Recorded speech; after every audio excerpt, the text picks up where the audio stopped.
বিরাট কষ্ট লাগছে, আমার খুব খারাপ লাগছে। ছবি তুলতে দেয় নাই সাকিব ভাইয়ের সাথে একটা ছবি তুলবো, সবাই যখন তুলতেছে। গতকাল রাতে রাজধানীর এক অভিজাত ভেন্যুতে আয়োজিত এম রাইজের জমকালো মঞ্চে বসেছিল তারার মেলা।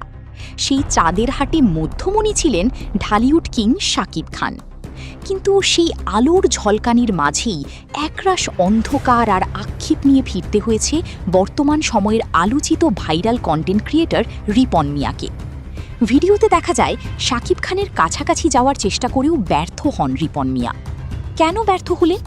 রিপন মিয়ার অভিযোগ, শাকিব খানের ব্যক্তিগত দেহরক্ষীরা তাকে ছবি তুলতে বাধা দিয়েছেন। আক্ষেপের সুরে রিপন মিয়া বলেন, সবাই যখন ছবি তুলছে আমারও খুব ইচ্ছে ছিল শাকিব ভাইয়ের সাথে একটা ছবি তোলার। আমি ওনাদের বারবার রিকোয়েস্ট করছি, কিন্তু তারা আমাকে ঘিঁষতেই দেয় নাই। শাকিব ভাইয়ের বডিগার্ডরা সাফ না করে দিছে। রিপন মিয়ার এই ভিডিও সোশ্যাল মিডিয়ায় আসার পরপরই শুরু হয়েছে তোলপাড়। কেউ বলছেন সুপারস্টারের নিরাপত্তা থাকবেই, আবার কেউ বলছেন প্রিয় ভক্তের সাথে এমন ব্যবহার ঠিক হয়নি।